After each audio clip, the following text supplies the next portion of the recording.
up against. And we are live. So, welcome to episode 194 of Ooh, getting American close. Werewolf in New Jersey. I am the American Werewolf. In the house tonight, we've got Eric from Hey Internet. Eric here. Thank you My pleasure. for taking the time once again to stop by and hang out and talk some horror. Always. Yeah, man, it is good to be back talking horror after an entire summer of sci-fi fantasy. I was feeling the itch by the time we got to RoboCop last week or 2 weeks ago. And so here we are post Labor Day. You know, the summer is sort of over. Fall is sort of on the way. We are in the middle of a scorching heat wave right now. The lawns are just scorched, so that's some good news. But I mean, it's just some indication of, you know, what kind of heat we're having right now. But you know, I'm already starting to see the Halloween stuff coming out. You know, decorations. I went to Walmart the other day. I'm not proud of it, but I was there, and you know, they had the full, you know, Halloween DVD collections out. Yep. I owned most of them. Except for the Scream. I was thinking about buying the Scream collection just for shits and giggles. But I think one of the streaming channels I have has the whole collection. Well, you got the first word right, so Which shit. So shit show. Yeah. Shits and giggles. Yeah. Being back though with horror, it is Werewolf Wednesday, and what better way to kick off our return to horror with a werewolf than with a werewolf movie. And it occurred to me that there are so many werewolf films out there. We've said this many times, and so many of them are just absolute shit. Yeah. That when you it's almost steeple shaped. You know, by the time you get to the top, there's room for very, very few films. And so when you come to what I would consider to be a decent werewolf film, that's a memorable occurrence. And many years ago, I was sitting on my couch. This was at least 15 years ago on a rainy Sunday, shitty Sunday. And, you know, there I was. And, hey, you know, I don't know if you remember the old Encore channels. Yeah. It was like Encore, 1 p.m. on a Sunday, rainy, you know, Sunday. Oh, a werewolf movie is starting. What is this, Ginger Snaps? I've never heard of this before. It's the God's truth. And I sat down and just was like, what the fuck is this? And I've been trying to talk to people about this movie for at least 15 years with mixed results, because most people have seen Ginger Snaps or Ginger Snaps 2, but nobody seems to have seen Ginger Snaps Back.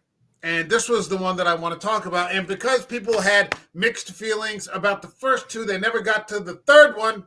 And I'm like, fuck, man, you know, it's like an impossible, you know, distance to clear in people's minds. I'm guilty, man. I had only seen the first one, and I wasn't really a fan. I mean, I may have saw it too late. It may have been, you know, super overhyped to me when I sat down and watched it. I enjoyed some of it, but overall, it just wasn't for me. The first one. It's a teenage high school sex werewolf kind of movie, you know, and the weird girls, I think, that are into witchcraft or something, you know, one of them becomes a werewolf, the redhead. Yeah. You know, and then they become very popular. Yeah, she becomes the popular girl, you know, because, you know, she gets bitten and, you know, changes like her pheromones or some stupid coming of age bullshit stuff. You know what I mean? If you want a coming of age story, watch like Stand By Me or something like this, not Ginger Snaps. You know what I mean? Or Teen Wolf. Or you know what? At least I can fucking have a good time with Teen Wolf with how stupid it is and self-aware. I think Ginger Snaps, the original, was just trying to be too goddamn serious. You know what I mean? With teenagers. I didn't hate it, but I just didn't enjoy it. So I didn't even bother with part 2 because I figured why. And you have been on my butt probably for, oh God, probably maybe at least a year to get to this prequel. And I'm glad that because we planned on doing it maybe a handful of months ago, and then like schedules. I think before we started the sci-fi fantasy, so sort of Mm-hmm, like post Memorial Day, mm-hmm, something down there, and we ended up having to kick the can. right. But here we are, and I personally have only seen the first and second one. I own them both. I only own them because I saw this one first. Mm-hmm. And so I haven't seen them since. Okay. Saw them once, and that was it. We're talking about Ginger Snaps Back. Are you ready to go? Let's do it. Boogity boogity.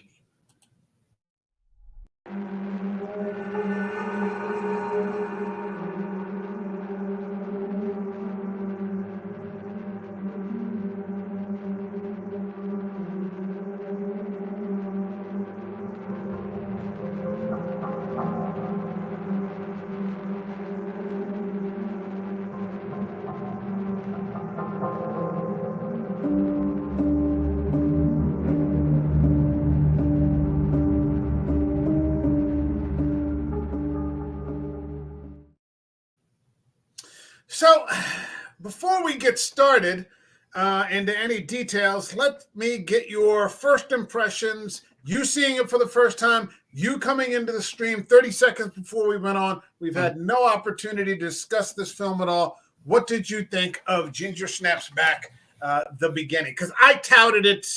Mm-hmm. I said it could give Dog Soldiers a run for its money. I probably overstated that a bit. But it's a solid fucking werewolf movie. I just finished it again this morning. Let me know what you're thinking now, first time viewer. I finished it like maybe 20 minutes before I came on. I will say this: I don't think it's equal to Dog Soldiers, but this was a lot better than I was expecting. I love how it's a period piece. Honestly, we'll probably get into. I love how there's not that many werewolves until the end. Yeah. Because me, we've discussed it here, and especially when John's are on, less is more. Yeah. And I was not expecting great performances because I'm not a huge Catherine Isabel fan. I'm not a big fan of Brandon Fletcher, but he's hardly in the movie. I thought I was pretty impressed with what Catherine did as Ginger this time around. I got to give credit where credit's due. This is the origin of the Ginger Snaps story. That occurs somewhere around the beginning of the 19th century, like 1815, and they're in Canada. This was filmed back to back with Ginger Snaps 2. It was filmed they were both filmed, together. Canada is not really a country that's known for horror. Right. But I just thought it was this great. It's made 2 years after Dog Soldiers. So I can't say that Dog Soldiers 2002, this is 2004. I can't say that the siege sort of setting is original because that's what Dog Soldiers really is. It's a siege story. The guys are trapped in the house, and being attacked by werewolves. Here it's a little different. It's a trading fort. You never really understand where the girls come from. I kind of like that aspect of it. You don't really know who they are. This is supposedly, almost like a native mythology of the Wendigo. That's what got me really interested. Like that opening on narration by Bridget. And what I do like about this movie is because it's a period piece and because it takes place so long before the other films, you don't really have to know anything about Ginger Snaps 2.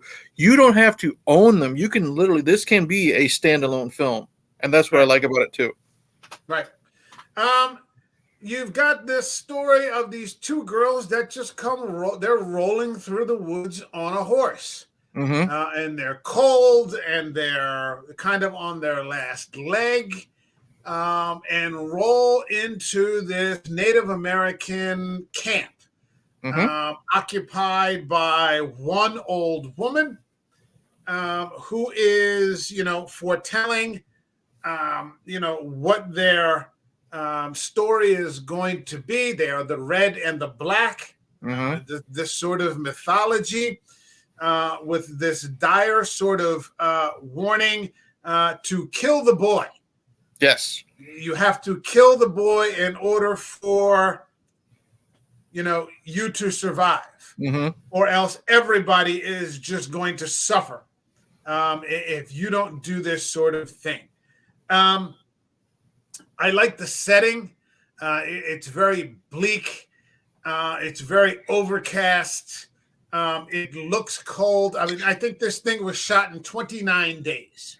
And that's one thing I like about like the cinematography. You feel cold, when you're seeing them, just the two of them in the very beginning on the horse, before they get to the camp and before they meet the Native American woman. You feel cold, and you can feel what they're feeling, and that's what I thought was really, really good. And there's this steady progression throughout the story where the one sister says, "I'm cold." And so it starts out with, "I'm cold," and then Ginger says, "Me too." Me too. And then, they sort of go away from the camp because they're... is that how it works? She steps, the one girl steps into the bear trap, and you can see her leg trapped there. And bear traps always sort of get my attention when I thought it was kind of bullshit that her leg didn't like snap in half. Well, it depends. I've heard stories. It depends. Like we've seen many different bear traps. We've seen the ones that have the jagged edges, of some that are just flat. It's not necessarily to make you bleed out, but it's to just incapacitate you, for the hunter. You can't move. You can't move. Yeah, they really are quite fucking cruel. I don't believe that they still use them anymore. I hope not. They're actually quite awful and barbaric. But this girl, and for some reason I can't think of her name, gets herself the character's name. There's Ginger and Bridget. Bridget gets trapped in this bear trap. The Ginger goes to run for help, comes back, and suddenly there's this Native American guy. Now, there's a lot of overlap between the three movies using the same characters over and over again. So many of the characters for this have been in the previous movies playing other roles. I don't know if that's simply a matter of convenience or whether they were trying to say, that these people have been repeating these roles throughout, in this sort of intertwine here and there. What did you think of the Native guys? It's a little on the nose. I wasn't even sure he was Native. I think he's like Latino. Yeah, I don't know if it was the best casting because I thought I'm like he looks more Mexican than he looks Native American, but especially up in Canada. Yeah, well, Canada. That's where they always go to Canada because it's cheaper to film there. It especially in the horror genre. But I liked the addition of like the Native Americans in this. I liked their folklore and stuff like that. You know what I mean? Because it made it more of instead of just a werewolf. You know what I mean? It made it more of like a legend type of thing. And I really liked that. And I liked how he didn't have a name. He was just called the Hunter. The Hunter, yeah. And he ends up trying to help them by bringing them to the most fucked up place in the woods. They probably would have been better if they had just been sent on their way, but they lose the horse that they're on, and they end up going to this fort. I love the design of the fort. Yeah. It just looks like it has been hacked at and gnawed at. There are crosses everywhere. I mean, the set design for this particular fort, I just thought was great because it just looks like it's been in a siege. It's definitely. It looks like it's been involved in a siege of werewolves. Yeah, like you want to know. I mean, if you have, how do I say this? If you have no idea what a Ginger Snaps movie is, you're going to wonder what the hell have they been trying to keep out of this fort. Yeah, and I think I don't remember if the first time I watched this, they may have had a description as to what the movie is, or I might have just started watching it. Okay. And say, holy shit, what the hell? Because the mood here is like super thick and intense.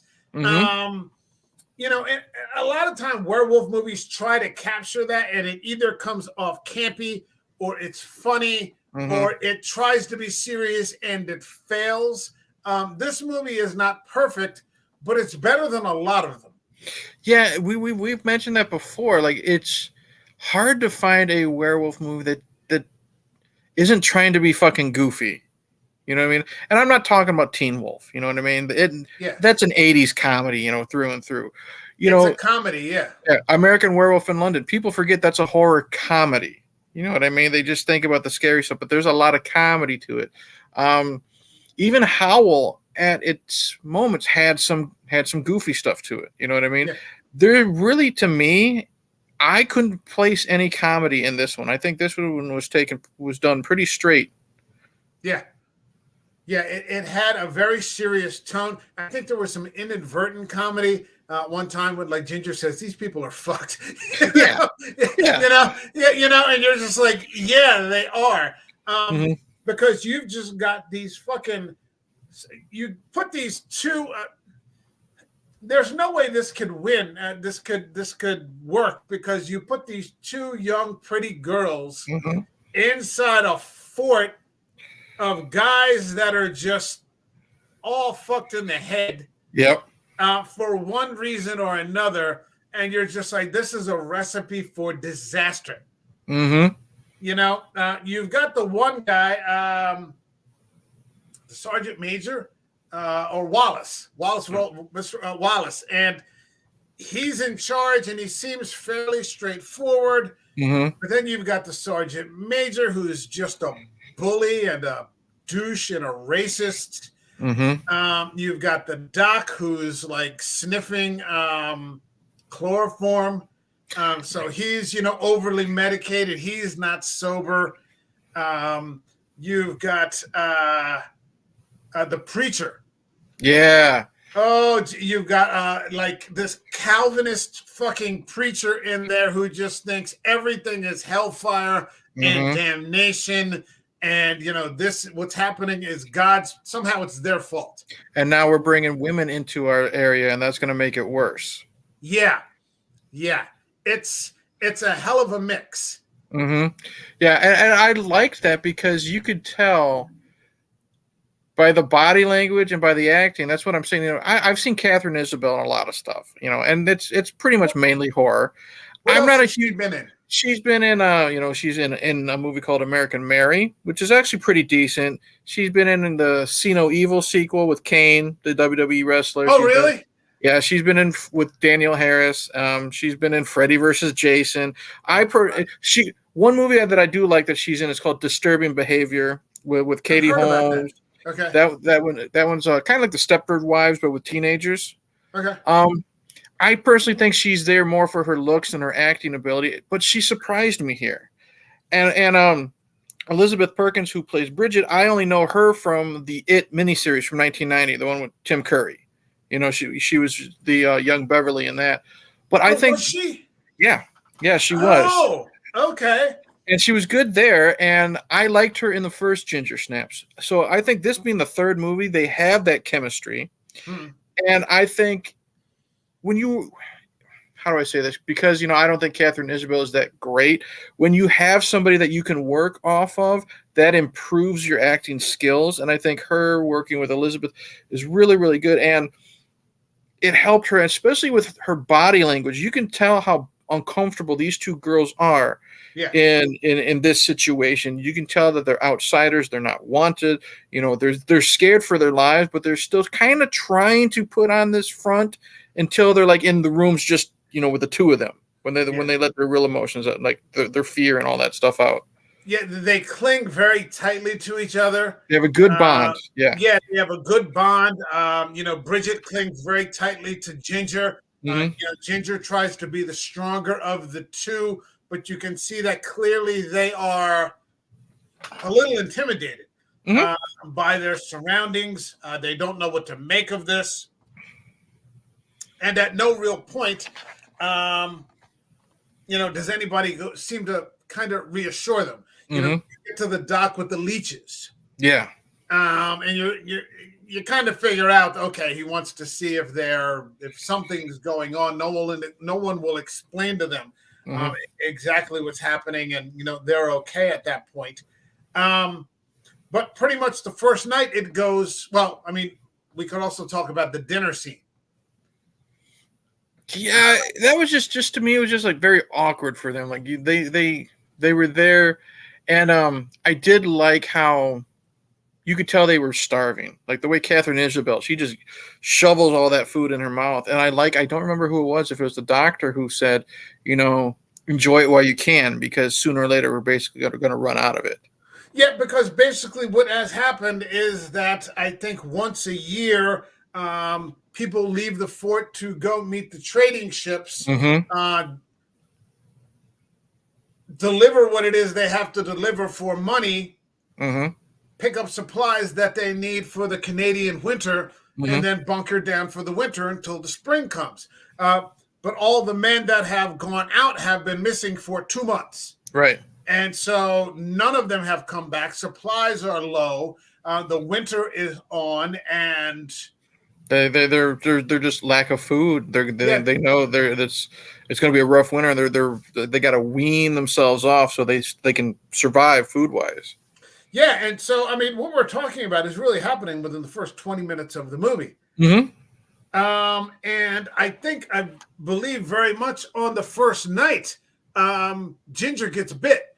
Yes, she wakes up and she hears some noise, and then that's when she walks in and oh, this was fucked up. She saw the little boy. Yeah. And again, Right. like I said, I didn't know what was going on. I figured she's gonna see something that she doesn't want to see, but I wasn't expecting seeing the little boy and the way they had his face. You know what I mean? Like I don't know if he's like halfway into werewolf transformation, and then he just hauls off, and it's off screen. But he also, you hear a scream, and he also just like bites her like right in the shoulder blade or something like that. Yeah, like in the shoulder and the collarbone. Yeah. Talk, if you could, for a second about what you thought of the practical effects that you saw, because these are all practical effects. There is no CGI. Like you said, you saw it with the boy, and there are some documentaries and behind the scenes kinds of things, what they did with the makeup, and then, how they, half of his face is, sort of wolfed out. And then, it was just this empty space where his mouth could be. And then they just sort of stuck these protruding teeth sort of out. So like his entire mouth is just, it's really gross. I'll tell you what, I was, this is the third Ginger Snaps movie. And I believe this one was straight to video. Yes. So that says something. It's Canadian horror. That really says something. I couldn't believe how good taking those into consideration, how good the practical effects were. Yeah. Not just for, because, I'll jump ahead a little bit, but not just for Wolf Boy, however we want to call him, you know what I mean? Yeah. But when the werewolves are right there in full like wolf out mode, they look really good. They look really scary. The blood, there's not a lot of blood in this movie until like the final 10 15 minutes. Yeah. But when you have people getting clawed, bitten, you see the aftermath. Holy shit, I was fucking impressed. Yeah. I was expecting very, very cheap looking type of horror movie, violence, and this stuff was really, really good. Yeah, I was very impressed by it. We should mention that this film, because it's 2004, so if you haven't seen it by now, you're going to hit some spoilers. There's no transformation. Right. I've talked so many times about how one of the key things in a werewolf movie is the transformation. You don't have any of that here. It's very subtle. It's very subtle because not Bridget, Ginger, she's going through her. Well, she's not transforming, but she's throwing up blood. She's looking weak in that. You pay attention, her fingernails are getting longer. Yeah, and long and black. Her hair is getting kind of... It's like shaggy and disheveled. And then eventually, if you got to pay attention, it's a really good shot. She's right next to Bridget, and you see she's starting to get fangs. You know what I mean? She's in the background. It's a great shot, but she's starting to get fangs. They don't focus on it. So it's very, very, very subtle until the very end when she shows up and she still hasn't like wolfed out. She's still humanoid, but she's got these she's got the protruding forehead, her eyes are a little bit sunken, but she's still humanoid, if that makes sense. Yeah, you have to kind of get a good look at to see what's happening with her. And I think because to a certain extent, until they cast them out, they really aren't kind of paying attention to them. Right. They're women, so they're kind of not noticing that she's already been bitten. This has been going on for a while now. But you're absolutely right. No transformation scenes. So I think, with a low budget like this, they actually got an opportunity to focus more on the finished project. And these men that are moving on all fours. I mean, the movement of the werewolves, very impressive. Very impressive. Yeah, and like even just like when they're examining the dead werewolf and they find out, I don't know if it's a tattoo or something like that. They find out that it's one of their men. The tattoo and the glass eye. Yeah, I love that, the glass eye stuff. That was really, really cool. But even that, just that dead wolf, right? That looked so good when they put the wolf head on the spike outside the door. That looked really, really good. So I'm amazed with the practical effects, the gore, and the set design. You know what I mean? I don't know what the budget was for this, but whoever directed it and all that stuff, they were able to pinch every penny and make it worth it. Yeah, and in my opinion, a shame, because this was released, I think, in 2004 at one horror festival, but then went directly to DVD. And I think because of that, people just haven't seen it. Right. This is better than The Howling. Oh God, yeah. This goes without saying, but it's better than a lot of other werewolf films out there.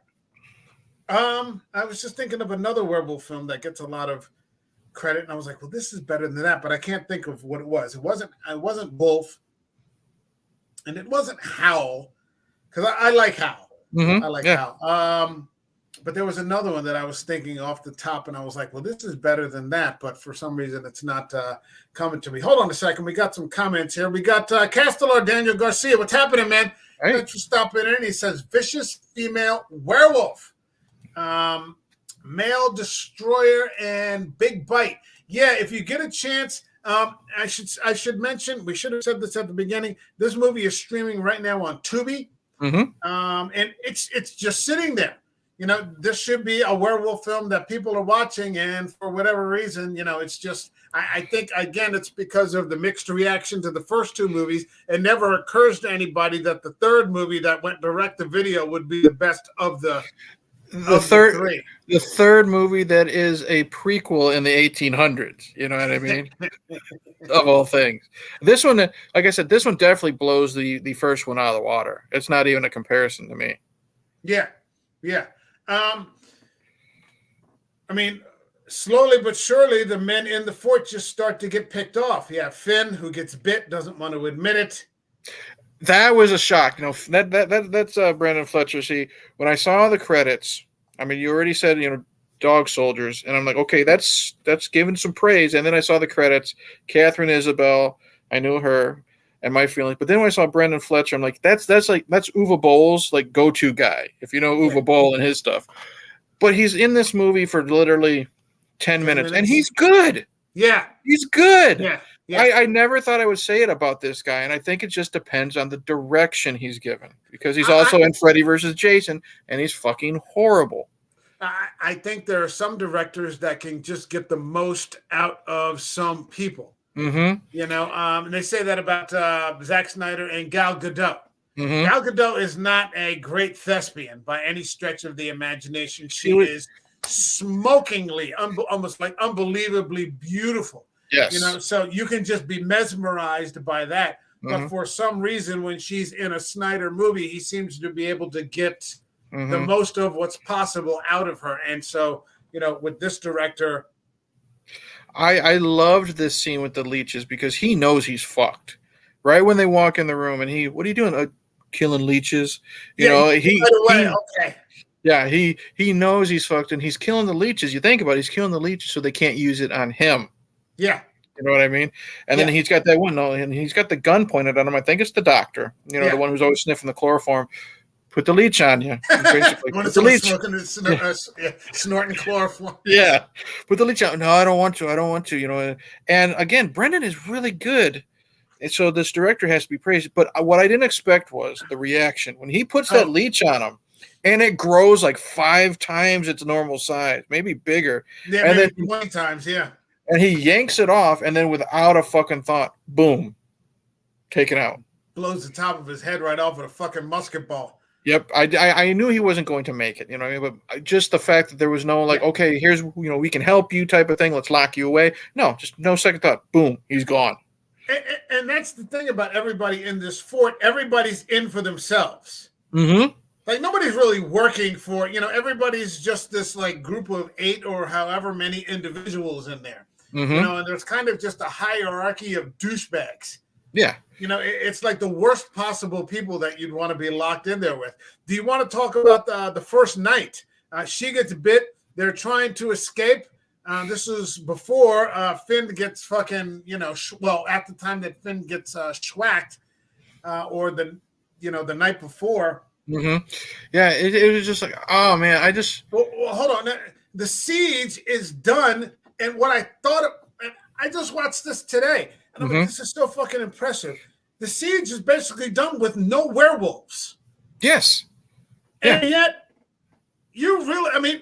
when you hear those guys shooting from the rafters and that one guy saying, God help us, you feel it, man. I mean, it's like they're really in a fucking gunfight with werewolves. The less is more. Like I said, I'm a color guy and I'm a sound guy when it comes to my movies in general. And if you can use the right sound effect, or in this case, guys screaming in the background with the gunfire, so you can just imagine what the hell's going on. And they, like I said, they do the perfect less is more with this due to the budget and this and that. And it just works perfectly. You know what I mean? Because it sounds like there's a fucking dozen of these guys, these creatures trying to get in. Yeah. And that's what I loved about this, because you're just imagining what it's like down there. You don't always need to see everything. That's why I like James Wan. You know what I mean? As a director, he's perfect. Less is more. He knows tension. He knows sound and all this and that. That's how this is. And I love it, because you don't have to see the blood and the gore and the action. You can just imagine it. But I mean, you don't even see the creatures. Right. You don't even see the creatures. Like when that one guy gets pulled through and they're trying to pull him back and he's kind of getting ripped in half. And then the one guy has to eventually cut the strap that's kind of holding him onto the one stem part of the protruding part of the fence, and they have to let him go. And that's how Finn ends up getting scratched or bit or It reminded me of like the beginning of Jurassic Park when the raptor gets that one guy. You know what I mean? You don't have to see that much, but that shit's on. Yeah. Yeah. I wish that somehow, I don't know, that, the other films were better, because this is pretty fucking good. I mean, I'm trying to think if I would put this in a top 5. I might. It's tough, like, because then you'd have to like think of like 5. Who would I move? Yeah, 5 good werewolf movies. And I'm not talking about, again, like Teen Wolf or something stupid that. No. But like, do I want to go with, Chaney's The Wolfman, as one, just because it's Chaney's The Wolfman, or are there some that are better? Like, I love fucking Dog Soldiers. I loved Howl. This is probably at least with them. You know what I mean? Yeah. It might not be, I hate saying as good. You know what I mean? But it fits with those. You want to do like contemporaries. If you pick either Dog Soldiers or Howl, and then put Ginger Snaps the beginning in it, that's a perfect double feature. Yeah. Because you have both of them. You have them stuck in a confined space, be it the cabin or what was it, either a bus or a train, and then you have these guys in the fort. Yeah. So it works perfectly. And that's what makes it more scary, in my opinion, because you don't know what's out there, and if that thing gets in there, you're fucked. Yeah. Yeah, and they're big. Mm-hmm. They're not like some werewolves where you see it's just like a big wolf. Mm-hmm. You know, these are fucking brutes, man. You know, they're big like a man. You know, Yeah. you're just like, fuck, man. You know what? And you know that Reverend locks the girls in with the one of. He's such an evil fucking bastard. He locks the girls in with one of them. Mm-hmm. And you know, if there is a flaw in the movie, I would say it's that, because that just kind of gets blown over. Yeah. You know, she's like, he fucking locked us in with one of those fucking things. But I think what's really happening is that, you know, it's kind of no one's in, like that guy's hanging on by a thread. Mm-hmm. That one guy, Rollins. He's barely hanging on. The guy who's in command, whose son has been bit. Okay. If he is in command, it's by like a thread. Yeah, like say like he's got seniority or something like that. You know. Yeah, it's one major blow up in which we see several occurring, which are slowly eroding his. Yeah, because by the end of the movie, authority. he's losing control. Yeah. You know, because there's there's a siege, a mutiny or whatever with everybody, because Bridget's Ginger's gone. Bridget is tied up. The priest is gonna fucking burn her like a witch. You know what I mean? And if it wasn't for this guy coming out and basically lighting the priest on fire, who knows what would have happened? Yeah. He has to kill Doc Murphy. Mm-hmm.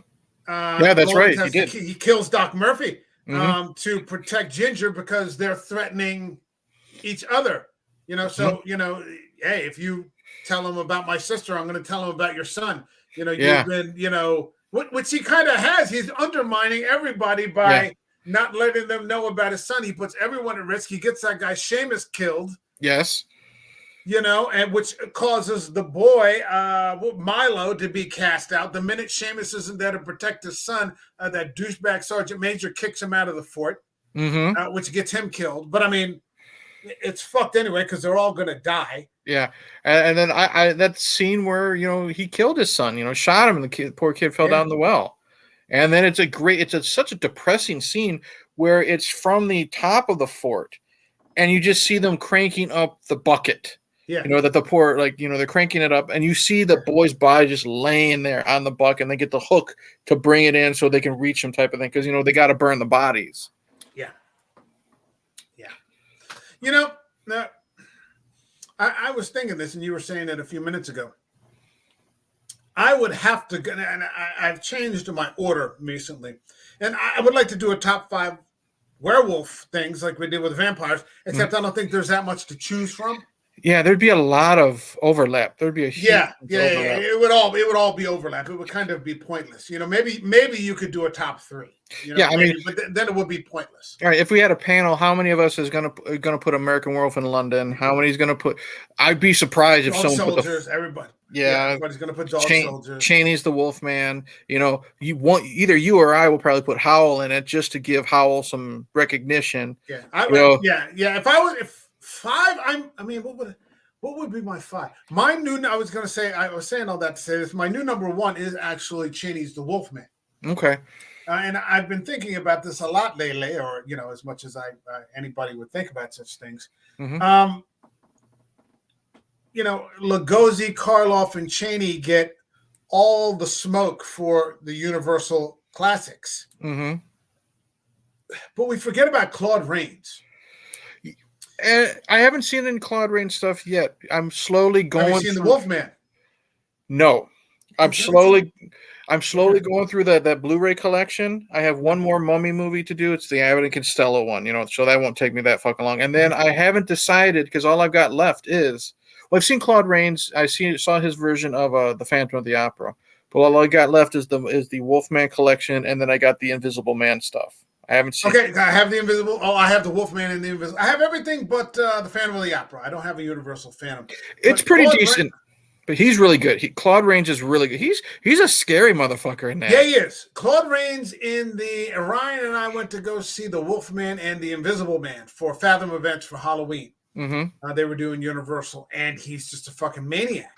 Yeah. But the reason that I moved the Wolfman to number 1 is because of the tragedy of Claude Rains. He plays Cheney's father, Sir John Mm-hmm. Talbot.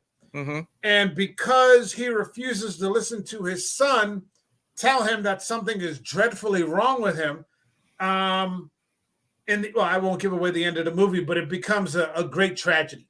It Okay. becomes a great tragedy.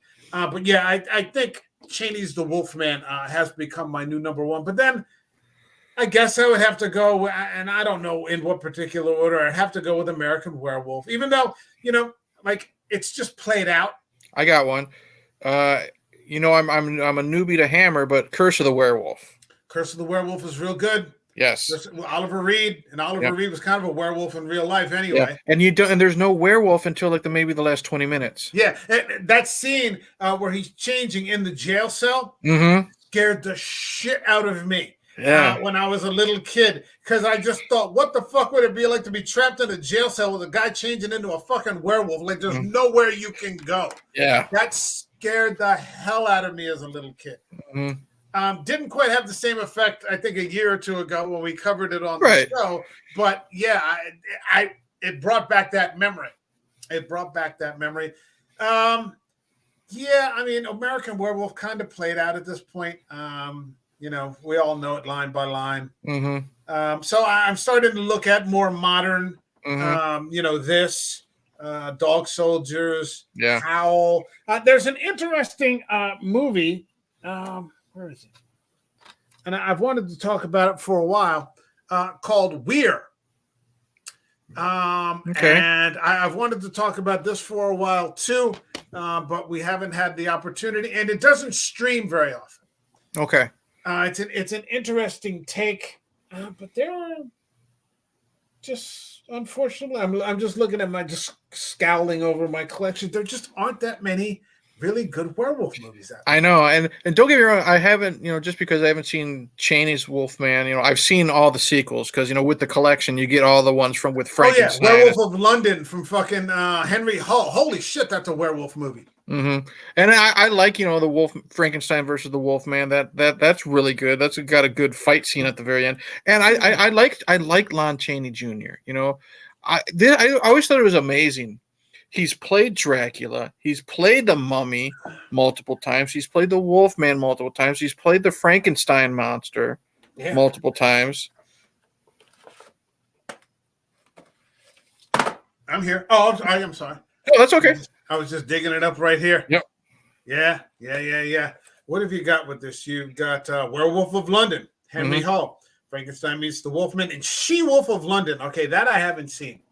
I've seen that once. I honestly, it might be just because it's the product of its time. It's kind of boring. Okay. But I haven't seen it in like fucking 10 years. You know what I mean? I could have also not been in the mood. Right.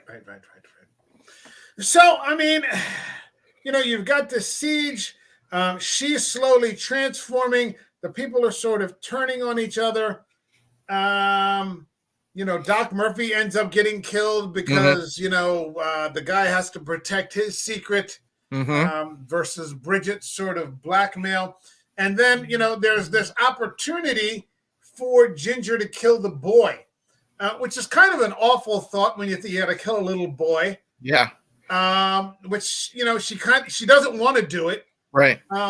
These are likable. They are the two most likable. I like both of them in this. I like the hunter as well. And that's what I mean about this. Like, I liked Ginger in this. In Ginger Snaps, she was just kind of a brat. You know what I mean? I just, no, not to sound bad, but she was just a teenage girl who's kind of a brat. You know what I mean? In this, she's very, very likable. Again, it helps her with her relationship with her sister. And you feel her pain when she's always vomiting blood. She's always shivering. The makeup effects on her, she's always looking very, very, very pale. Yeah. Or when she wakes up and the whole bed is full of blood. Yes, one of my favorite effects is I like when Bridget's checking on her wound, and did you notice hair is starting to grow out of the wound? Yeah. And I love how eventually she kills Milo, but she regrets it. You know what I mean? She didn't right here. That's Milo's blood on her face. She didn't want to do it, but she couldn't help it. Right. She's a werewolf. And that's what I loved about her in this is like you actually felt sorry for her. She's doing what she needs to survive, as a werewolf, lack of a better term. But you know what I mean? But she doesn't want to. You know what I mean? Right. There's some there are tragic. I mean, and that's part of the tragic, storyline that goes with the werewolf. Mm-hmm. Which I didn't feel, goes with the vampire, because the vampires are supposed to be evil. Yes. They're supposed to be evil. Now, they can be a fun kind of evil. Yes. But I don't want a sympathetic vampire, because that's the storyline that's reserved for the werewolf. Yeah, the only time it ever worked, the sympathetic vampire, was Louis for me in Interview with a Vampire. You know what I mean? He didn't want to do it, but he fed on rats. You know what I mean? But he was still an evil motherfucker when he had to be. You know what I mean? That's what I like. And okay, I just thought of a werewolf movie that no one talks about that I really like is called Bad Moon. I think it came out in '96. Sure. With Michael Pere, the guy from Streets of Fire. And Mariel Hemingway. Every night he would chain himself to like a fucking redwood tree so he couldn't get out and attack people. That's a good one. But the people know what they are if they don't want to do it. Right. But sometimes they just can't fucking help it. Right. Because you've got to get into Penny Dreadful, man. Mm-hmm. You've got to get into Penny Dreadful. That is, damn. That's some serious shit. I'll find a way to stream it. Trust me, I know how to find stuff. I'll see if it's streaming somewhere other than Paramount Plus. Okay. I'll see if I can find it for you or something like that. But she ends up missing the opportunity to kill the boy because he gets found out by the rest of the crew, and his father has to kill him. So it's just too fucking late, and it's too late with like 20 minutes left in the movie. So you're like, the bottom is just going to drop out now. Mm-hmm. And that's exactly what fucking happens. For the rest of the movie, they go back out there. She ends up killing Milo. She ends up killing the old woman. Yes, I didn't expect that. Yeah, because at some point, go ahead. Well, when Bridget has her little, I don't know what you would call it, when she has her little medicine. Peyote? Yeah, I was thinking like Young Guns and the peyote. You know what I mean? Yeah. But she has that vision We're in the spirit world. Hey Chavez. We're in the spirit world. I fucking love that movie. But when she's having the visions of killing Bridget, you know what I mean? This is some weird, trippy visuals, because I think it's either Bridget or Ginger. They're already having dreams like this with the white face and the blood and stuff like that. Before the medicine woman, I guess you would say, does her little ceremony, and I had no idea where it was going. And it was creepy seeing Bridget with the pale face and the blood red streaks down her eyes. You know what I mean? But I really liked it because I wanted to see where this was going to go. Is Bridget really going to kill her sister? And because she's kind of tortured as well. Yeah. She knows she needs to, but it's also her sister. Right, and they've already made this vow that they protect each other. Right. That this is like the antithesis of what they already have established for themselves. Mm-hmm. And that's I like how that's set up, even though it's done through like this voiceover narration. I mean, it's a movie that's been made in 29 days, so you make allowances, and they're making up for a lot of it on the back end. But they let you know in the very beginning that like they are together forever. That's it. Before anybody else, before God. It's even said. It's just them. Yeah, but if you remember, they're all they have, because you remember their parents were killed in a ship accident. No. That I loved how that was a lie. Oh, was it? I must have missed that. Yeah, because Bridget goes, "Our parents died in a boat accident," and she was like, "Yeah, but they died very peacefully." She's like, okay. And she's like, "Oh, okay, no problem." Shit, I must have missed that. That's what I mean. And that you never know where they come from. Okay. You don't really know who they are, because she says it to those men. When she first comes to they come to the fort, and then Bridget's like, "My parents died." She's like, "Yeah, but it was very peaceful. They didn't suffer." But I mean, it's just, if you remember in the first movie, it is Bridget who ends up killing Ginger. Yes. And I can't remember if that carries over into the second movie, but if I remember just plot wise, I know because Bridget is now infected, and I don't know if she's just seen visions of Ginger in her mind as she's trying to find a cure. I think that's kind of the basic plot. What I really liked was during that trip where they showed the one werewolf that is caught in the bear trap, and it's Ginger. Mm-hmm. But I just love. I mean, you don't get that many extended clear shots of the animal. Right. But there are a few that are there, and you're just like, fuck, man. Like, that's way more impressive than a lot of other fucking creatures that you see in these. You're just like, look at that shit. That's some serious shit. They put a lot of thought and work into making these monsters look scary when we do get to see them. And I guess because you're not spending money on transformations, you have more money, like I was just saying a second ago, on the back end. Yes. So you can make a better creature. Mm-hmm. And you're just like, fuck, that's impressive, man. Like these are better creatures than the creatures in Howl. I'd say. Yes. Yeah. I like these better than the ones in Dog Soldiers. Now, I like Dog Soldiers, but I'm not impressed with the creatures. I don't like those biped werewolves. Okay. I don't like a biped werewolf unless it's the Wolfman. Okay. And it's one of the few. And the one in Weir. And actually, when we get done with this tonight, I'm actually going to watch Weir for the first time in a while. Okay. And look at it again. But I like quadruped werewolves. Yeah, it's more. It's definitely more animalistic. Yeah, it makes it more scary. That was this is better than that Joe Johnston, the Wolfman. yeah, that's one of your favorites. This is, but I mean, you've got Benicio del Toro, you've got Emily Blunt, you've got Anthony Hopkins, you've got Hugo Weaving, and it sucks. And you're just like, how is this possible?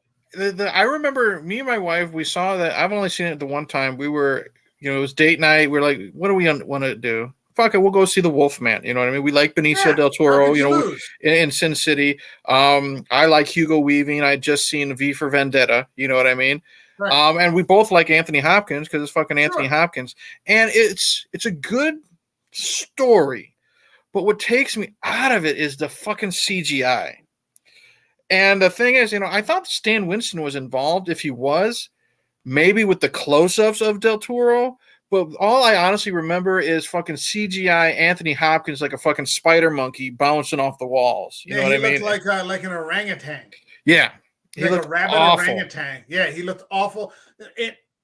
I don't want to get into it because you haven't seen when you get to see the original Wolfman and you see what Claude Rains is, I'm going to say to you, why couldn't Anthony Hopkins just do that?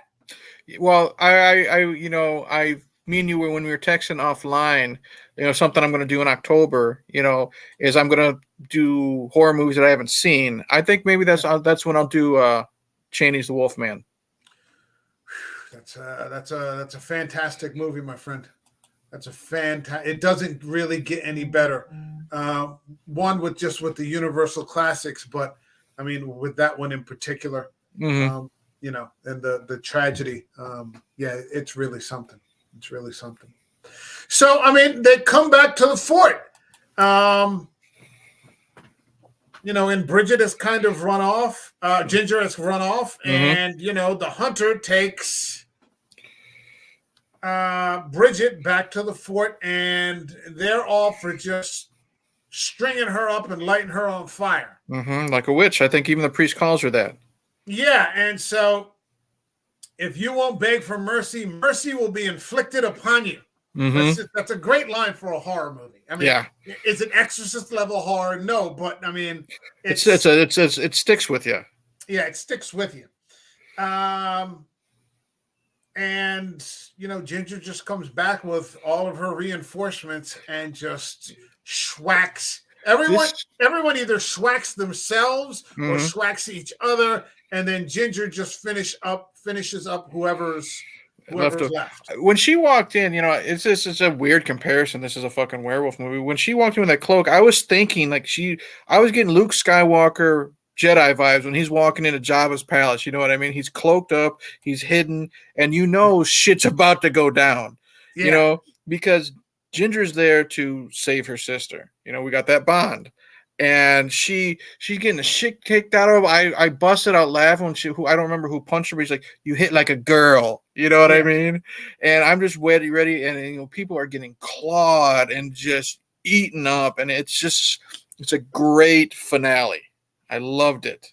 All the blood that you don't see in the majority of the movie is sort of saved for Mm-hmm. this last 10 or 15 minutes where they just kind of go for it and the wolves just descend on everybody. Oh, And it's I mean, there's a great practical effect. I don't know which character it is, but someone gets clawed on the back, and you just see the claw marks and the slicing of the skin just opening up.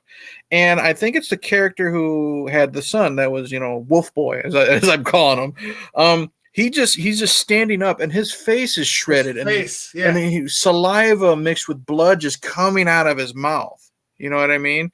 And Yeah. again, since like you said, since we didn't have the transformation scenes, we save all that budget for the set design and for this finale. Right.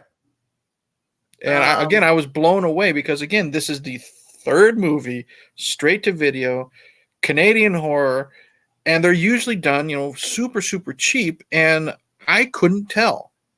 Her like Bridget's or not Bridget, but Ginger's form right there it's kind of iffy. It's okay. It's not fantastic. She looks off, but the other practical effects are fantastic, and Yeah. I wasn't expecting that. And they're done in such a way that they don't necessarily spend extended time shooting on one particular look. Right. But you see it and it's there, and it's worthwhile. Mm-hmm. It's worthwhile. And so everybody just kind of gets schwacked, and Bridget ends up killing the hunter rather than killing her sister. Yep. Yeah, and that is the final test. If Ginger can't kill the boy, then Bridget has to kill Ginger. Mm-hmm. Or else the land will continue to suffer forever. Yep. And so, we sort of know in advance, that, we're in the third movie. So, we understand what's happening in 2000, right. 185 years later or whatever. But, I remember the first time I saw it, I'm like, fuck, she stabbed that fucking Indian. I didn't expect that. Yeah, because I thought maybe he would. I thought maybe he would let them get away. I didn't expect Bridget to fucking stab him right in the chest. Yeah, which she does with a really nasty fucking knife. Mm-hmm. And he just drops, and that just seals the deal for everybody. Yep. Just seals the deal. And we end, pretty much where we started, with Bridget and Ginger. And yep. Bridget says, "I'm cold," and Bridget's like, "I'm not." Yeah, I loved that. I'm not. Yeah, I'm not. Yeah. She's finally accepted what she is. Yeah. Now it's a question here, and here's my question to you: what happens from there? Does she kill her sister? I thought I'm wondering because they focused on Ginger's hand, like her left hand, like she's cradling Bridget in her right. I'm wondering, did she cut her hand, and is she making Bridget drink blood to change her? I saw that. It looked like they just grabbed hands, though, at the end. It looked like they just kind of held hands. So I don't know if she lets Bridget die. I think she would rather turn Bridget so she wouldn't be alone. I would think that, too. And so I was waiting to see if she was going to cut her palm, cut Bridget's palm, just kind of slash her. Yeah. Something like that, but that's the way it ends. And of course, we'd have to go back to the other two movies, which aren't as good, and you really don't want to. Yeah. But this movie, man, I mean, like I said, this is a great standalone movie. You don't need to watch Ginger Snaps and Ginger Snaps 2 to appreciate and enjoy this one. Because like I said, I haven't seen the sequel, and I didn't really care for the original. Yeah. And this one was, we haven't ranked it yet, but this one was really good, and I was really, really surprised. Yeah. How much I enjoyed it. Yeah. I wish that more people were talking about this, but if I had $1 for every time I said that, You know, You wouldn't need to be doing you wouldn't yeah, need to try to monetize YouTube. You know what I mean? yeah, exactly. I wouldn't be saying getting me to 500. I'd be calling Kylie's. Hey, can I come over tonight? I'm living right next door. Bring some whiskey. It's fucking hang out. Mm-hmm. So there we go. A fine fucking werewolf film, as good as I've seen in the Quite some time. 21st century. In the 21st century, as good as I've seen in the 21st century. Mm-hmm. You'd have to go back a little bit to get me to see something that's better. Mm-hmm. Is there anything that we have not discussed that you would like to bring up? Not really, is because we talked about how great the fort looked. Just like the inside of it too. When they're eating dinner, the attention to detail. The costumes are great. You know what I mean? It's so good. If you get the DVD, there's all that behind the scenes shit for the costume design, the set design. The dinner table is a $3,000 table. Really? Wow. Yeah. From the what is it? What's the North Legion Trading Company, and it has that emblem on it. Because these guys were very tightly budgeted. Mm-hmm. And a lot of things, as they were filming, were continuing to be cut by the production company, Lionsgate. Mm-hmm. And they're like, well, we had 30 days. Fuck, they just took one off. Now we have 29. Mm-hmm. We had this money. They just slashed a little bit. They just kept getting nicked, like right on the end of things. And I guess my question is, if they can do this, what the fuck is Universal's problem? Yeah. It shows how good a director and like a production company can be when they have days and budgets taken away and still produce something good like this.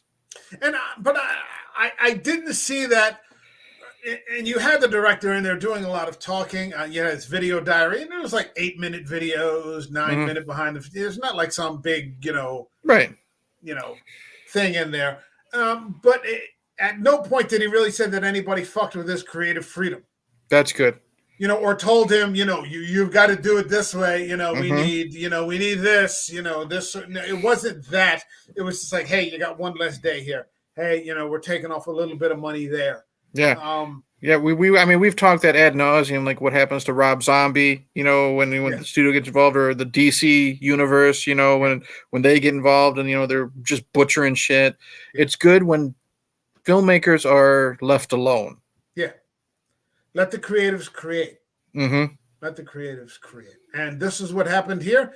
And I think we've got a pretty good fucking werewolf movie. And again, this movie is streaming on Tubi right now. Please go watch it. It's about 90 minutes. Mm-hmm. So there's not some big, bloated, convoluted story. It's very straight and to the point. Mm-hmm. And very much less is more. You don't need to see the creatures to believe that they're under attack from fucking werewolves. Exactly. Fucking sounds. It worked. Mm-hmm. It worked. All right. Let's get to the point in the stream where we rate the film. This channel has a rating system that goes from 0 to 5 up by halves. So 0, 0.5, 1, 1.5, all the way to 5. So 0, for example, would be I'd rather chew someone else's fingernails than watch this movie again, all the way to 5, which is this is cinema. This is the destination. This is why I discuss movies in the first place. What would you give to Ginger Snaps Back? The beginning with the lovely Catherine Isabel and Emily Perkins. I'm going to give it a solid 4. And the reason why, because like we just said, leave a director alone, a filmmaker alone. They can produce what, a fantastic type of film. They got, in my opinion, I've trashed her enough, but we got a really good performance out of Catherine Isabel because of the directing. The set design, again, the practical effects, the bond between the two characters, it's so good. I was never bored. It's intense in the right moments.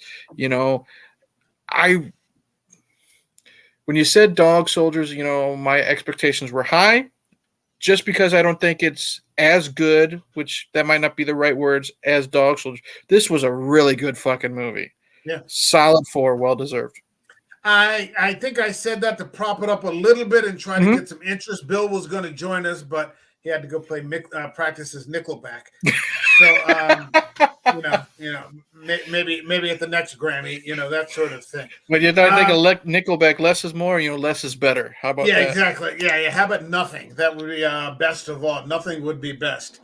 Um, but yeah, I mean, extremely impressive. Mm-hmm. Um, That's the perfect word, impressive. yeah, very impressive. 29 days, next to no money, no A-list stars, No. no transformation scene, all practical effects, which grounds you more in the reality than the CGI. There's something in your Mm-hmm. brain about CGI, and you're Yep. like, that's not real. Yep. Yeah. I,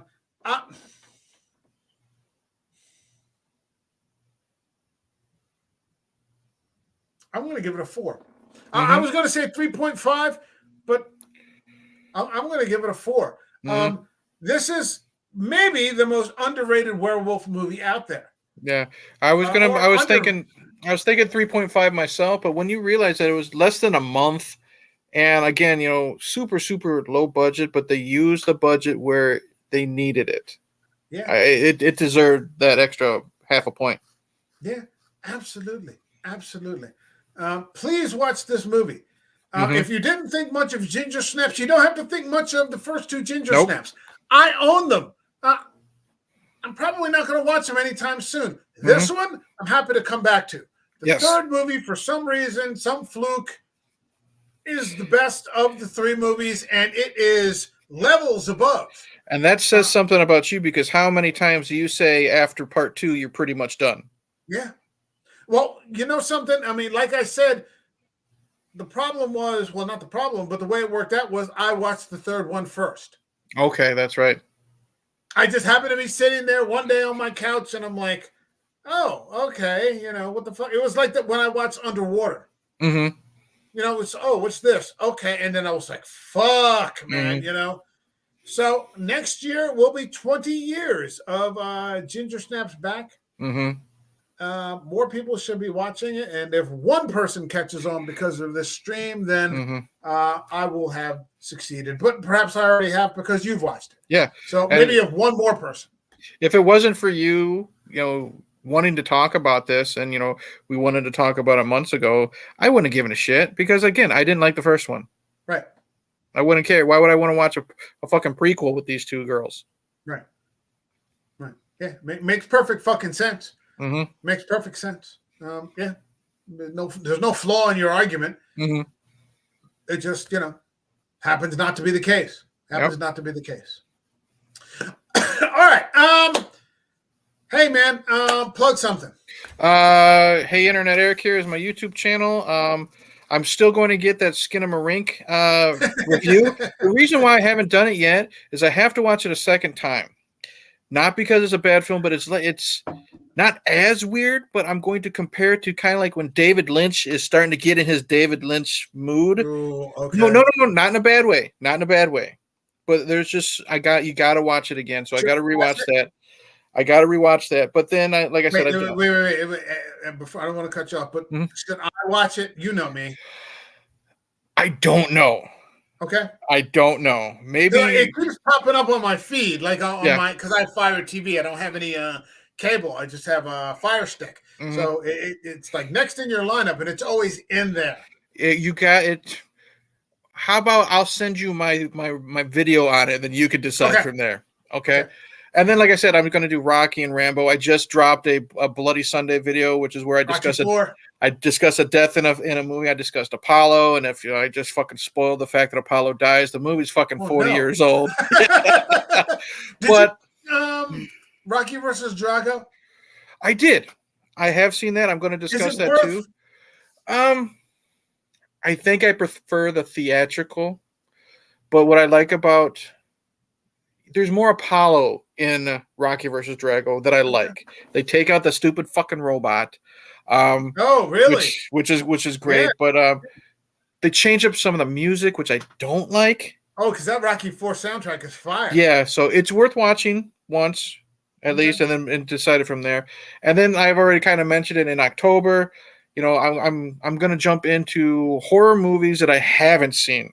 I mentioned I'm gonna do Nosferatu. I was gonna do both of them, but you said I should get the one with Kinski. Yeah. I'm going to do The Changeling with George C. Scott because I've heard that is fucking fantastic. Yeah. I just said I'm going to do Lon Chaney's The Wolf Man, and I'll have other things thrown in there, bits and pieces. You sent me a whole email. Yeah. So there's lots of good ones on there. I saw someone else, and I thought of you. Mentioned Burnt Offerings, that movie with Oliver Reed. I've heard of it. Yeah, it's haunted house movie. It is from the '70s, and it is okay. fucked up. Yeah. So there's lots going on. We've got in October. My own list for October, the month of October, we're going to be covering on this channel the subject of witchcraft. So we're going to be talking about films in that genre. We're going to be talking about Suspiria, not the Argento. Argento films give me a fucking headache. I'm going to cover the remake. Okay. Argento films, for some reason, the technology isn't up to what they're trying to do at the time, and it always gives me a fucking headache. For some reason. I've only seen one Argento film. It was called Phenomena. It had Jennifer Connelly and Donald Pleasance in it, and I just found it fucking boring. From what I've heard, I think Argento's more style than substance. He likes to make pretty looking films. That's what Julia said. She's like, the style is the film, and then I kicked her out of the stream. Yeah, well, I'll tell you what. I don't care how pretty it looks. If it's fucking boring, it's fucking boring. Gives a fuck. Yeah, but I'm like I said, I'm gonna jump in that Suspiria one because it's fucking got Tilda Swinton in it. Yeah, that's and you know me, I will watch anything with that woman in it. So we're going to be doing that. We're going to be doing Rosemary's Baby. Never seen it, so I'm excited to jump. Never seen it. Oh, that's a fucked up movie. That might be worse than The Exorcist. Really? Because in the sense that, like in The Exorcist, despite the fact that, for all intents and purposes, Satan himself is the antagonist. Right. People are coming together to save that little girl. Strangers are coming together to save that little girl. So Blatty has always said, depending on what type of person you are, that's what you're going to see. If you're going to see hope, then that's that person. If you're going to see, the devil, then that's the type of person you are. There's none of that in Rosemary's Baby. It is a cold, cruel movie. Okay. And Polanski, we were just talking about Polanski the other day. Yeah, we were. Yeah. Fucked up people make the best art. Whether you like them or you don't like them, fucked up people make the best art. We've said that many times. Suspiria, Rosemary's Baby. We're going to be covering a movie that I want to cover first in October called You Won't Be Alone. That's the one on Peacock that you told me, right? Yeah, that's the one on Peacock. That's the one I asked you. Are you going to have Peacock for a while? And you're like, yeah, then that's the movie I want to cover. And then the fourth movie is up for grabs. I could cover Black Death. Sean Bean, I think, right? Sean Bean. That's a great movie. Haven't seen it. That's a great movie. Or we could cover something like The Ritual, which is a very intense fucking witchcraft. I've actually had a couple buddies at work recommend that one to me, and that one's on Netflix. So yeah, that's a Netflix original movie. It'll never leave. Or we could cover something like Lords of Salem. Ooh, that's a witchcraft movie. I would. Here's the thing. I'm not taking over the channel. I'm not taking. I'll say this. I've seen it twice. I've only seen it once. It's unrelentingly bleak. I really hated it the first time I saw it. Second time I saw it, I really loved it. I've been wanting a reason. I own it to watch it again, just to be like, what am I watching? What's my opinion? Exactly. What is this? What is so? Do what you want, but just keep it in mind. Yeah. Okay. And then of course we've got. And the more I think about it, I think that this is going to be the number 200. We're on 194, and I think 200 is going to fall somewhere in October. Daffy Duck's Quackbuster. It's not going to be Alien. And I don't want to talk about Alien. Alien's like an American Werewolf in London. It's fucking played out. Mm-hmm. It's just fucking played out. Number 200 is going to be Daffy Duck's Quackbuster. So whatever I have to alter to make that, 200, and the others will go after, then we'll go from You made my fucking night when you said that, because the last stream, you, me, and John and Marty were just talking about how much we love Daffy Duck because he's just a fucking asshole, right? Yeah. And you, during that stream, you fucking ordered it on Amazon. You showed me the picture when you got the tape. Yeah. The fact that, this is American Werewolf in New Jersey. We're very serious here, 99% of the time. You know what I mean? When we get a big group, it's usually us just fucking around. But the fact that how you always say, give me a story. Right. The fact that you're making episode 200 Daffy Duck's Quackbuster just made my fucking night, dude. That's a great fucking story, man. It is, JP Cubish haunting Daffy Duck, trying to make him use his money for good. For good, yeah. When he doesn't want to, he wants to. It's a great moral story. You know what I mean? He's a douchebag. The money keeps disappearing. Oh yeah. Yep. I mean, there's nothing higher in terms of animation and quality than Looney Tunes. Yeah, Chuck Jones, the original Looney Tunes and Mel Blanc. There's nothing higher than that. So, I mean, I feel that it's within. It has a comedic. It's obviously a comedic thing, but it's within the parameters of what the show does. Love it, as far as I'm concerned. So, number 200 will be Daffy Duck's Quackbusters. Perfect. All right. My thanks to Eric from Internet Eric here. Next, there'll be lots of videos going on, and that fucking Eddie Izzard video is still fucking blowing up.